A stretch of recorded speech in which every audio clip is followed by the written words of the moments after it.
మూర్తి భవించిన అనుభవ విద్యావాణి క్షేత్ర JEE mains లో కొట్టింది సూపర్ బోని. ఈ రోజు జరిగిన ప్రచారంలో గోపాలకృష్ణ గారు కూడా పాల్గొన్నారు. గోపాలకృష్ణ గారు ప్రజల స్పందన చెప్పండి. గోపాలకృష్ణ గారు, ఈ రోజు ర్యాలీ ఏ విధంగా జరిగింది? ప్రజల స్పందన మీకు ఏమనిపించింది? ఏమండి, వీటన్నింటికి ఒక్క గట్టి ఉదాహరణ ఒకటేనండి. ఆ రోజు పవన్ కళ్యాణ్ గారు నామినేషన్ వేయడానికి దగ్గర నుంచి ఈ రోజు రోడ్ షో వరకు కానీ రేపు ఓటింగ్ విషయంలో కానీ అసలు అత్యధిక ప్రజాదరణ పొందిన ఒకే ఒక్క నాయకుడు అని బలంగా చెప్పడానికి ఏంటంటే కొన్ని వేల లక్షల్లో ఆ రోజు వచ్చారు. మీరు టీవీలో లైవ్లో అన్నీ చూశారు కదా. నామినేషన్ వేయడానికి సార్ చెప్పినట్టు అంటే మొత్తం ఈ చివరి నుంచి ఆ చివరకు 2-3 కిలోమీటర్ల మేట రోడ్డు స్తంభించిన విషయంలో ఇవాళ రోడ్ షో కూడా అత్యంత ఆదరణ వచ్చింది. ఇదే తెలిపోతుంది కదండి. తెలియకుండానే మనకి సార్ చెప్పినట్టుగా యునానిమస్గా వెళ్ళిపోయిందేమో అన్నంత రేంజ్లోకి ఆయన యొక్క మెజారిటీ కానీ ఆయన యొక్క రిసీవింగ్ కానీ ప్రేక్షకుల్లో ముఖ్యంగా మన ఓటర్లో మాత్రం ఖచ్చితంగా పవన్ కళ్యాణ్ గారి గెలుపు అని ఇటు రాజకీయంగా కానీ అటు యొక్క ఓటర్ల రకంగా కానీ 110% చెప్పగానే చెప్తున్నారండి. ఎంతకన్నా ఇంకా ఎక్కడ చూసినా అదృష్టం ఏంటంటే ఎవరైనా నాయకు ఎక్కడైనా వెళ్ళి అడిగితేనే ఓటేస్తారు. మేము ప్రచారంలోకి వెళ్ళినప్పుడు అడగకుండానే మీరు మాకు అడగాలంటే మా ఇంట్లో మనిషి అండి, మా గుండెలో మనిషి అండి, ఖచ్చితంగా ఆయన గెలిపించుకోవాల్సిన బాధ్యత మా మీద ఉందండి అని వాళ్ళే స్వచ్ఛందంగా చెప్తారు. చెప్పండి, ఎలా ఉంది పిఠాపురం ప్రజల స్పందన? ప్రజల స్పందన అంటే గత 3 డేస్గా చూస్తున్నాను కదా. అసలు మాకైతే ఫుల్ క్లారిటీ వచ్చేసింది. మా జనసేన మేము ముందడుగు వేసేసాము, ఆల్రెడీ గెలిచేసాము అని. ఎందుకంటే అందరూ మాకు భరోసాను అలా ఇస్తున్నారనమాట. అమ్మ ఎవరికి అమ్మ మీరు ఓటేసి గెలిపించండి, మీరు అడుగుద్దామా మమ్మల్ని, మేము ఆల్రెడీ జనసేనకు ఓటేయాలని గాజు గ్లాస్ గుర్తుకు ఓటేయాలని మేము ఆల్రెడీ ఫిక్స్ అయిపోయామని వాళ్ళే చెప్తున్నారు మాకు. సో అలాంటప్పుడు మాకు ఇంకా ఫుల్ భరోసా వచ్చిందన్నమాట. మా జనసేన ఎలా అయినా సరే పిఠాపురంలో 1,00,000 మెజార్టీ పైగా గెలుస్తుందని చెప్పి. మీరు చెప్పండి మేడం, మిమ్మల్ని అంటే మొగల్ రేకుల సీరియల్ ద్వారా అందరూ కూడా గుర్తుపడుతున్నారా? ప్రజల స్పందన మిమ్మల్ని చూస్తుంటే ఏ విధంగా ఉంది? తప్పకుండా అండి. నాకు నా పేరు కంటే శాంతిగా నన్ను గుర్తించారు. నన్ను చూడంగానే వాళ్ళు అది శాంతి వచ్చింది కదా అని మాట్లాడారు. చాలా హ్యాపీగా ఫీల్ అయ్యాను. ఎందుకంటే అంత సీరియల్ గ్యాప్ తర్వాత కూడా నన్ను గుర్తుపెట్టుకొని రామ్మ అని ఆహ్వానించారు. సో చాలా చాలా సంతోషంగా ఉంది. ఇంకా పిఠాపురంలో అని అంటే కనుక ఆ స్పందన చూస్తూ ఉంటే మా పవన్ స్టార్ కళ్యాణ్ గారు వచ్చేసారు. ఇంకా మాకు మా తెలుగు రాష్ట్రం మా అందరి చేతిలో పెట్టేశారు అనే ఫీలింగ్లోనే ఉన్నాను. ఎందుకంటే నేను నిన్న ఉదయం వచ్చాను, నిన్న సాయంత్రం వెళ్ళాను. చాలా బాగా రెస్పాన్స్ వచ్చిందండి. ఆ నమ్మకం మాత్రం ఉంది. చెప్పండి మేడం, మెగా ఫ్యామిలీ అంటే అందరికీ పెద్ద సినిమా ఇండస్ట్రీలో చాలా పెద్ద ఫ్యామిలీ. అలాంటిది వాళ్ళు చాలా లగ్జరీ లైఫ్ వదులుకుని ఇలా ప్రజల కోసం మండు టెండర్లో తిరుగుతుంటే మీకు ఎలా అనిపిస్తుంది?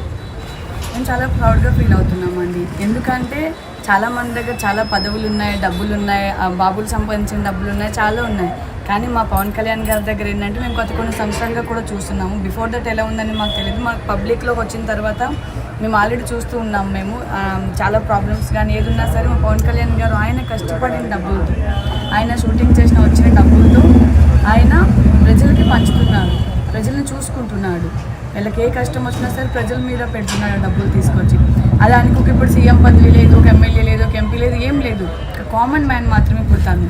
అలాంటి ఒక వ్యక్తి మన ప్రజలందరికీ ఏం లేనప్పుడు ఇంత హెల్ప్ చేస్తున్నాడు అంటే ఒకవేళ తనే గెలిచి ముందడిగేస్తే ఇంకెంత పదవి చేతిలో వచ్చిన తర్వాత ఇంకా బాగా రెస్పాన్స్ అవుతారు కదండి. అప్పుడు బాధ్యత అనేది పెరుగుతుంది.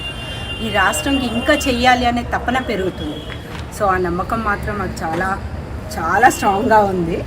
మా ఇండస్ట్రీ నేను కూడా ప్రజలకి చెప్పాల్సింది ఏంటంటే ఈ 5 సంవత్సరాల పరిపాలన ఎలా ఉందో ఆల్రెడీ మన ప్రజలు కూడా చూస్తున్నారు. ఆల్రెడీ మేము 3 రోజుల నుంచి ప్రచారం చేస్తున్నాం కదా. కొన్ని జల్లూరు అని చెప్పి ఒక గ్రామం ఉంది. ఆ గ్రామంలో నేను నిన్న నైట్ అనుకుంటాను ప్రచారంకి వెళ్ళాను.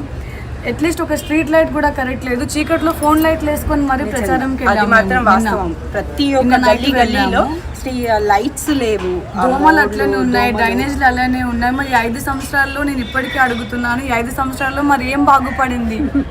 మన ఆంధ్రప్రదేశ్లో, మన ఆంధ్రాలో, మన స్టేట్లో ఏం బాగుపడిందని అడుగుతున్నాను నేను. ఇప్పుడు 5 సంవత్సరాల పరిపాలన అంటే ఇప్పటి గవర్నమెంట్ నుంచి చాలా ఫండ్స్ రిలీజ్ చేసుకుంటున్నారు. మరి ఆ ఫండ్స్ అన్ని ఏం చేస్తున్నారు? ప్రజల మీద అయితే ఉపయోగించాలి కదా. నేను వెళ్ళాను కదా, నేను కనీసం ఒక్క రోడ్డు కూడా చక్కగా లేదు, ఒక డ్రైనేజ్ కూడా క్లీన్గా లేదు, లైట్స్ కూడా లేవు. ఫోన్ లైట్స్ వేసుకొని ప్రచారం చేసినామంటే అర్థం చేసుకోండి. అండ్ వన్ మోర్ థింగ్, నేను రీసెంట్గా ఆంధ్రాకి కోళ్ళ పందాల కోసం భీమవరంకి వచ్చాను. మనం హైదరాబాద్ నుంచి భీమవరంకి రావాలంటే మ్యాక్సిమం 7 అవర్స్లో వచ్చేస్తాము. అలాంటిది నాకు 13 to 14 అవర్స్ పట్టింది. ఎందుకంటే ఒక్క రోడ్డు కూడా కరెక్ట్ లేదు, కారు మొత్తం చిత్తు అయింది. నైట్ మేము ఎప్పుడో మార్నింగ్ స్టార్ట్ అయితే నైట్ ఎప్పటికో వెళ్ళాము ఇంటికి. మరి ఈ ఆంధ్రప్రదేశ్ మొత్తం ఏం చేస్తున్నారు అసలు బాగుపడాలి కదా. మనం ఇప్పుడు గెలిచాము అంటే ప్రజలను బాగు చేయడానికి మనం గెలుస్తున్నామో ఉండాలి, కానీ మనకు వచ్చిందంతా మన బ్యాంకుల్లో వేసుకొని మనకి అక్కడని ఇక్కడని చూపించుకోవడానికి కాదు, ప్రజల మీద చూపించుకోవడానికి రావాలి మనం. మీకు ఏదో ఏమంటే నేను ఇప్పటికీ చెప్తున్నాను, ప్రజల మీద రూపాయి ఖర్చు పెట్టండి మీరు ఎన్ని ప్రచారాలు చేస్తే ఎందుకు. ప్రజలకు కూడా నేను ఒకటే చెప్పబోయేది ఏంటంటే, ఈ ఒక్కసారికి మీరు ఛాన్స్ ఇచ్చి చూడండి మా పవన్ కళ్యాణ్ గారికి. ఈ 5 సంవత్సరాల పరిపాలన ఎలా ఉందో, ఇక ముందు ఎలా ఉండబోతుందో, ఇక ముందు ఎలా ఉంటుందో అని మీరు చూడటానికైనా సరే ఆయనకి ఒక్క అవకాశం ఇచ్చి ఈ ఒక్కసారికి ఆయన గెలిపించుకోవాలని కోరుకుంటున్నాం మీ అందరికీ. ఇంతకుముందు మన అదృష్టానికో దురదృష్టానికో ఎట్లనో అయిపోయింది, అంటే గతం గత. సో ఇప్పుడు మనకు అవకాశం ఉంది కాబట్టి ఈ అవకాశం ఒక్కటి వినియోగించుకుందాం మనం. ఇప్పుడు పిఠాపురం అనేది బిఫోర్ దట్ ఎవరికీ తెలీదు, అలాంటి ఇప్పుడు సినీ ఇండస్ట్రీ మొత్తం వచ్చింది పిఠాపురానికి. ఎందువల్ల వచ్చింది? మన పవన్ కళ్యాణ్ గారు ఇక్కడ పోటీ చేయడం బట్టి. సో ఇంతమంది ఆర్టిస్టులు అందరూ ఆయన కోసం వచ్చారు. మా సీరియల్స్ షూటింగ్స్ అన్నీ వదులుకున్నామంటే ఊరికే కాదు, పవన్ కళ్యాణ్ గారు లాంటి వాళ్ళే సినిమాలు వదిలేసి మొత్తం ఆయన ప్రపంచాన్ని అక్కడ వదిలేసి మన ప్రజలు. ఇది ఇప్పటిది కాదండి, మన తెలుగు రాష్ట్రం ఒకప్పుడు తమిళనాడు అనేవారు మన తెలుగు రాష్ట్రంకి. అప్పుడు ఎవరు వచ్చి చేశారండి? మన నందమూరి తారక రామారావు గారే కదా, ఆయన నటుడే కదా. ఆ మనిషి వచ్చి, అంత పెద్ద నటుడే వచ్చి మన తెలుగు రాష్ట్రాన్ని ముందుగా తీసుకొచ్చి ప్రజల్లో తీసుకొచ్చి మన తెలుగు రాష్ట్రం ఇది అనేసి చూపించింది ఎవరండి? ఒక నటుడే కదండి. ఇప్పుడు కూడా అలాంటి నటుడే కదండి వచ్చారు. ఏసీల్లో తిరిగినంత మాత్రాన ఆయన సేవ చేయలేకుండా పోతారా చెప్పండి? బయటోడు వచ్చే మేమే పరిపాలన చేస్తారని బ్యాక్గ్రౌండ్ నుంచి వచ్చినోడు గొప్పనా, లేకపోతే నాకేం లేదు అని వచ్చి చేస్తాననేవాడు గొప్పనా అండి చెప్పండి? ఆయన డబ్బులతో ఇన్ని సంవత్సరాలు చేస్తూనే ఉన్నారు, సినిమాలు చేస్తున్నారు. సినిమాలు చేసిన డబ్బులతో వచ్చి ఎంతో కొంత చిన్ననో పొక్కనో ఆయన వల్ల అయింది ఆయన చేస్తున్నారు. కానీ అంత ప్రతిదీ వాళ్ళ చేతిలో ఉన్న వాళ్ళే చేయలేనప్పుడు ఇలాంటి వ్యక్తులకి మనం సపోర్ట్ చేస్తేనే కదండి మన రాష్ట్రం మన చేతుల్లో ఉంటుంది. మన పిల్లల భవిష్యత్తు ఆలోచించదు. ఇప్పుడు ఒక పూట తిన్నామా, 2 రోజులు తిన్నామా, 1 నెల తిన్నామా కాదు, సంవత్సరాలు కొద్దీ మన పిల్లలు ఎలా బాగుపడాలి, వాళ్ళకు ఉద్యోగాలు ఎలా రావాలి, వాళ్ళ చదువులు ఎలా రావాలి, అలాంటివి మనం ఆలోచించాలి అని అంటే ఇప్పుడు మన తెలుగుదేశం బాగుపడాలి, తెలుగు రాష్ట్రం బాగుపడాలి అంటే ఇప్పుడు మీరు కరెక్ట్ అయిన ఆలోచనతో ఎన్నుకోవాలి, కరెక్ట్ పర్సన్ని ఎన్నుకోవాలి. అది గ్లాస్ గుర్తుకే ఉందండి. ఎందుకంటే ఇన్ని సంవత్సరాలు అన్ని రాజకీయాలు చూశారు, ఇదొక రాజకీయం కూడా చూడండి. ఈయన ఆషామాషిగా కాదు కదా వచ్చినోడు, ఆయన వల్ల కాదు అనేవాడైతే వెళ్ళిపోయేటోడు కదా. కానీ చేస్తాను అని 10 సంవత్సరాల నుంచి చేస్తున్నారు కదా, ఆయన చేస్తూనే ఉన్నారు. సినీ రంగానికి వదిలిపెట్టలేదు, ప్రజలకు వదిలిపెట్టలేదు, ఆయన చేస్తాననే తప్పన వదిలిపెట్టలేదు. ఇంత దూరం వచ్చి ఊరు చిన్న పల్లె తిరుగుకుంటా ఆయన చెప్పులు లేకుండా తిరుగుతున్నారు అంటే ఆయన చెయ్యడానికే సిద్ధంగా ఉన్నాడు కదండి.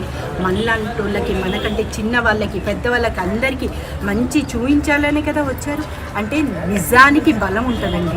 నిజానికి ఓటేస్తే మీ అంతటా మీరే నిజం అని ఒప్పుకునేవారు అవుతారు. అందుకే మన జనసేనకి మనం ఓటేయాలి. చెప్పండి, ఫైనల్గా పిఠాపురం ప్రజలకి మీరిద్దరూ కలిసి ఏం చెప్తున్నారు ఒకరి తర్వాత ఒకరు? పిఠాపురం ప్రజలకి చెప్పాలి అని అంటే, ఇన్ని సంవత్సరాలు ఆయన సినీ రంగంలో ఉన్నారండి. మెగాస్టార్ చిరంజీవి గారు కూడా ఉన్నారు. ఎవరి జోలికి వెళ్ళారు, ఆయన పనేంటో ఏంటి అనేది చాలా కష్టపడి ఆయన ఈ స్థాయికి వచ్చారు. ఎవ్వరికి మోసం చేసే ఫ్యామిలీ అయితే కాదండి ఆయన. ఇప్పుడు పవన్ కళ్యాణ్ గారు ఇంత సంపాదించి ఆయన కష్టపడ్డ డబ్బులతోనే పిఠాపురంకి ఇంత చేశారు.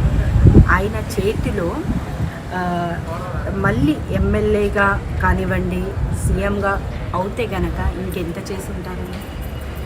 అది ప్రజలకి చెప్పాల్సిన అవసరం లేదు, వాళ్ళు తప్పకుండా ఆలోచిస్తారు. మా నమ్మకం కూడా అదే, చెయ్యాలి. మా ఇండస్ట్రీలో కూడా చాలామందికి ఆయన సహాయం చేయడం జరిగింది. సో ఇప్పుడు కూడా పిఠాపురంకి బాగా చేస్తారు అనే నమ్మకం మాకుంది. సో మేము పిఠాపురం ప్రజలందరికీ చెప్పదలుచుకుంది ఏంటంటే, అందరి చేతుల్లో అన్ని పదవులు ఉండి అందరూ ముందుకు వచ్చి చేస్తున్నారు. కానీ మన పవన్ కళ్యాణ్ గారు ఏ పదవి లేకపోయినా ఆయన సొంత డబ్బులు వాళ్ళ బ్రదర్స్ దగ్గర సహాయం తీసుకొని, వాళ్ళ కొడుకుల దగ్గర సహాయం తీసుకొని వాళ్ళ ఫ్యామిలీ మెంబర్స్ అందరి దగ్గర సహాయం తీసుకుని ఆ సహాయంతో మన ముందుకు వచ్చి ఆయన హెల్ప్ చేస్తున్నారు. కాబట్టి పిఠాపురం ప్రజలందరూ ఒక మంచి నాయకుడిని ఎంచుకోవాలని కోరుకుంటున్నాము. ఆల్రెడీ మీరంతా మాకు చెప్పారు, పిఠాపురం జనాలందరూ మాకు చెప్పారు. మేము ఆల్రెడీ ఫిక్స్ అయి ఉన్నామమ్మా, మేము పవన్ కళ్యాణ్ గారికి ఓటేస్తాం. ఆయనంత మంచి మనసు లేరని మాకు అర్థమైంది. ఇంతకుముందు ఆయన అనవసరంగా మిస్ చేసుకున్నాం మేము, ఇప్పుడు ఇంకా మిస్ చేసుకోదలుచుకోవట్లేదు పవన్ కళ్యాణ్ గారిని అని చెప్పి అందరూ చెప్తున్నారు. సో దయచేసి మన జనసేన పార్టీకి ఓటేసి గాజు గ్లాస్ గుర్తుకు ఓటేసి గెలిపించండి. ఎమ్మెల్యే ఎంపీ రెండు గ్లాసులకి ఓటేసి మర్చిపోకుండా గెలిపించండి.